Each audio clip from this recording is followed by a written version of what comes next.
You're standing at a departures board. Your flight is there. Gate number, departure time, destination. And then a three-letter code that means absolutely nothing to you. LAX. ORD. You've seen these your entire life. You've typed them into flight search engines. You've had them printed on your boarding pass. You've searched them on Google Maps at 11 p.m. the night before a flight trying to figure out which terminal you need. And if someone asked you right now to explain what any of them actually stand for, you couldn't. Nobody told you not to ask. You just never did. But the story of airport codes starts not with airports, but with trains. In the 1930s, the United States had a functioning system for identifying railway stations across the country. Every station had a two-letter code, a simple, logical abbreviation of its location. Kansas City was KC, Portland was PD, Los Angeles was LA. It worked fine. Trains moved, dispatchers communicated, nobody was confused, and then commercial aviation arrived, and the airline industry, being young and practical and slightly chaotic, did what young industries always do. It borrowed the system that already existed. Airlines began using the existing two-letter weather station codes that the National Weather Service had already assigned to locations across the country. Simple, efficient, already in place.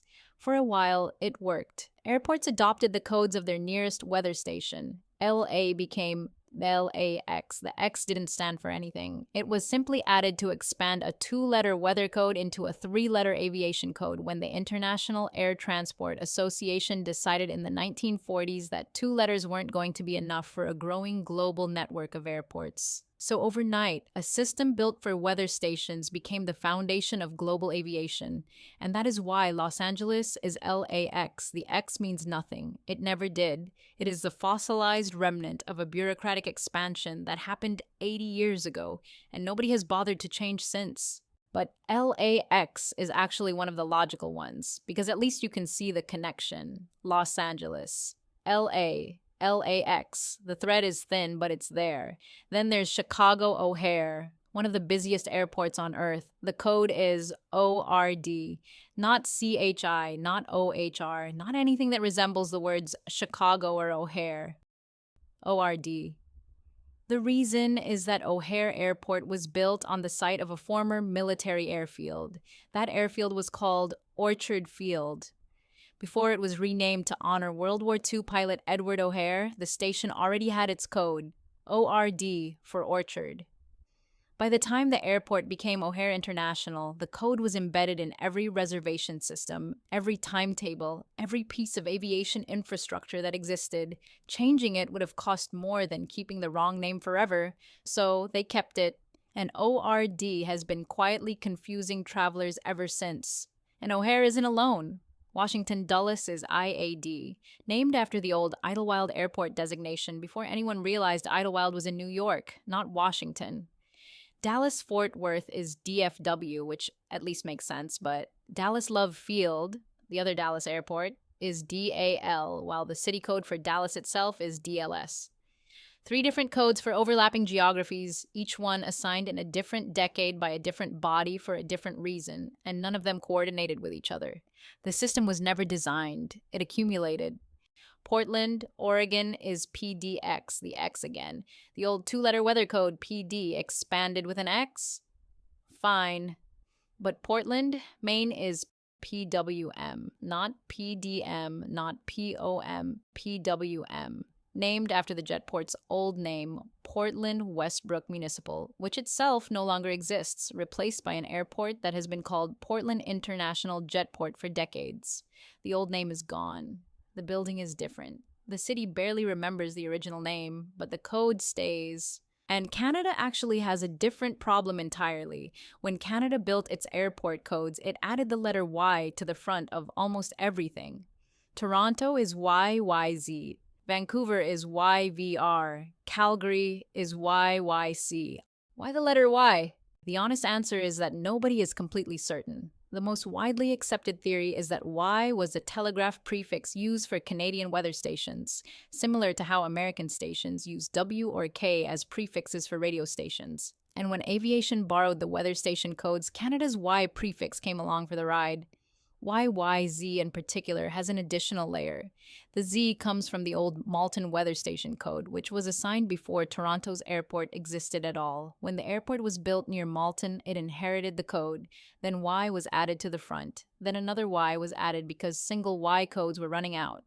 The result is YYZ, a code built from 3 layers of bureaucratic inheritance that has nothing to do with Toronto, nothing to do with Pearson, and everything to do with decisions made by weather forecasters in the 1930s who had no idea anyone would still be using their system a century later.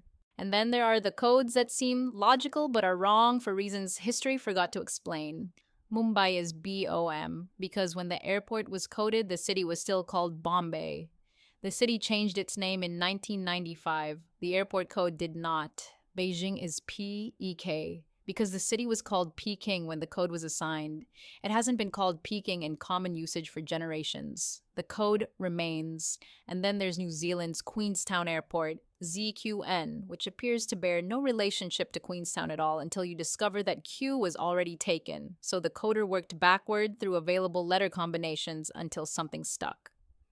ZQN was what was left. It was assigned, filed, and has been baffling visitors ever since. The airport code system is essentially a fossil record. Every strange, inexplicable, apparently random code is a timestamp, a record of what a place was called, or what stood on that land, or what a bureaucrat decided on a particular afternoon in a particular decade, frozen permanently into 3 letters that outlasted everything else.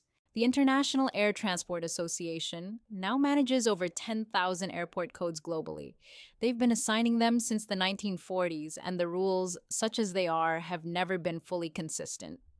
Some codes are logical abbreviations, some are historical fossils, some are borrowed from weather systems. Some were assigned so hastily that no record exists of why that particular combination of letters was chosen, and changing a code, even an obviously wrong one, is almost never worth it.